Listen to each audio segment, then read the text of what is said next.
Hello दोस्तों, welcome to my YouTube channel finger tip update by C Devashish Sahu. आज हम discuss करेंगे कि बाईबैक ऑफ शेयर के ऊपर में कि बाईबैक ऑफ शेयर होता क्या है, उसमें कितने टाइप की बाईबैक होती है और उसमें शेयर होल्डर को क्या क्या बेनिफिट मिलता है।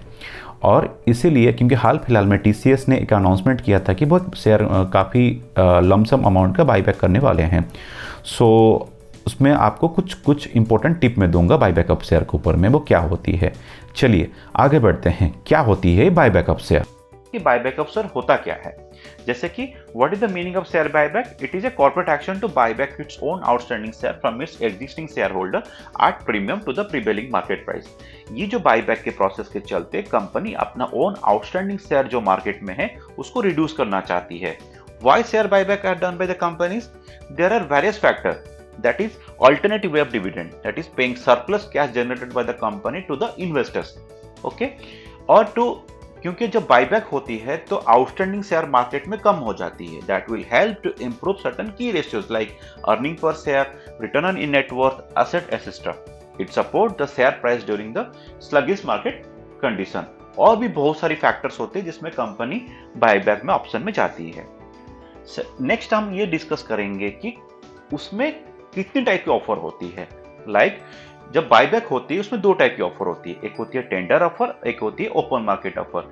रिसेंट जो टीसीएस अपना अनाउंस किया है शेयर बायबैक के लिए वो टेंडर ऑफर के थ्रू है। और लास्ट ईयर जब इन्फोसिस अपना शेयर को बायबैक किया था उसमें वो ओपन मार्केट ऑफर के थ्रू में उन लोग बायबैक किया था। तो what is the meaning of tender offer? Tender offer में क्या होती है कि जो बायबैक प्राइस होता है वो फिक्स प्राइस होती है। जैसे हाल फिलहाल में टीसीएस अपना बायबैक प्राइस को 4,500 रुपीज का फिक्स प्राइस किए हैं।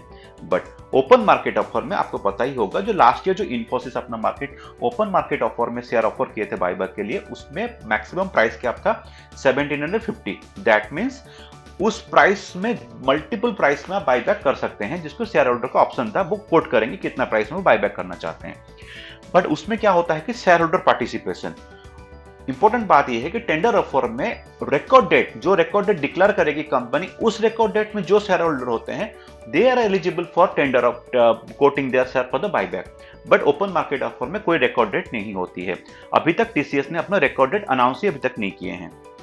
सेकेंड हो गया retail shareholder reservation. Tender offer में क्या होती है ना, 15% the buyback size to be reserve for small shareholder, जिनका शेयर प्राइस होल्डर 2 लाख से नीचे होती है, उनके लिए 15% को रिजर्व करना चाहिए आज पर सेबी गाइडलाइंस है। बट ओपन मार्केट में ऐसा कोई रिजर्वेशन नहीं है। और ऑफर पीरियड क्या होती है, इसमें नॉर्मली 10 वर्किंग डेज का रहती है और उसमें अप टू 6 मंथ का ओपन पीरियड रहती है बायबैक के लिए। अब हम बात करेंगे एक important ratio, that is called acceptance ratio. What is the meaning of acceptance ratio?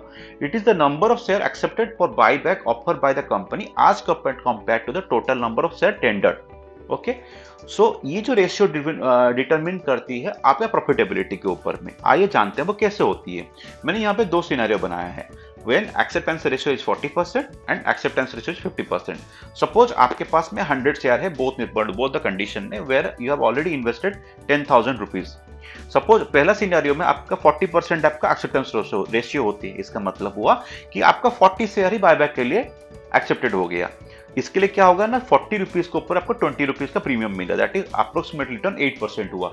अगर आपका एक्सेप्टेंस रेशियो बढ़ जाती है, लाइक 50% होती है, देन ऑफकोर्स आपका प्रीमियम यहाँ पे इंप्रूव होती है। तो ये जो एक्सेप्टेंस रेशियो होता है, सपोज आपने 100 शेयर बिड किया था बायबैक के लिए, उसमें आपका 40% का एक्सेप्टेंस रेशियो, इसका मतलब 60% में 60 शेयर जो है वो आपका ऑटोमेटिकली डीमैट अकाउंट में बैक हो जाएगा। ओके, सो जो एक्सेप्टेंस रेशियो होता है एक इंपॉर्टेंट फैक्टर होती है कि how much quantum of share that will be accepted by the company for buyback purposes. Clear? अब हम आते हैं कि टैक्सेशन पर्पस में ये की इंपॉर्टेंट फैक्टर है।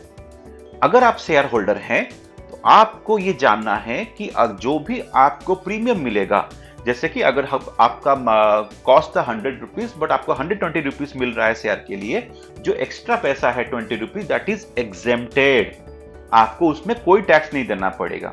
ओके, सो ये ध्यान वाली बात है कि अगर आपको कुछ प्रीमियम या कैपिटल गेन या गेन होती है उसमें शेयर्स में due to this buyback, shareholder के लिए कभी टैक्स नहीं देना पड़ेगा, that is purely exempted under section 34A।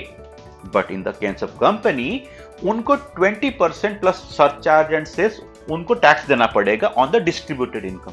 What do you mean by distributed income? That is amount paid on the buyback less amount received on the issue of share. जो उनको जो extra income जो देना पड़ा share holder को, उसके ऊपर company दे रही है।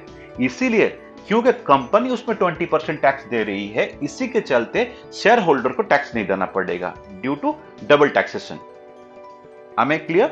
सो आपको कंपनी को 20% कंपनी अगर है तो कंपनी को 20% टैक्स देना पड़ेगा और शेयर होल्डर को बिल्कुल टैक्स नहीं देना पड़ेगा। आपको मैं समझा दिया कि शॉर्ट में बाईबैक होती क्या है। तो क्या आपको ये बाईबैक ऑफर को एक्सेप्ट करना है हमेशा? इसके लिए आपको छोटे छोटे पॉइंट्स के ऊपर ध्यान देना चाहिए। जैसे कि अगर आपको लॉन्ग टर्म इन्वेस्टर्स हैं तो आपको ये ध्यान देना चाहिए, अगर कोई कंपनी बाईबैक कर रही है, उस कंपनी में पोटेंशियल है, मैनेजमेंट उसका पोटेंशियल देखा है ग्रोथ का, इसके लिए हम वो बाईबैक ऑप्शन में जा रहे हैं। सेकेंड चीज़ ये है कि अगर आप शॉर्ट टर्म इन्वेस्टर, आपको कुछ प्रॉफिट रियलाइज करना है, उस केस में आप जो शेयर को आप बाईबैक में दे सकते हैं, क्योंकि इसमें जो आपको एप्रिसिएशन मिलेगी उसमें आपको टैक्स नहीं देना पड़ेगा। Okay, so thank you for watching my channel and ऐसे ही मेरा चैनल देखते रहिए छोटी छोटी अपडेट के लिए।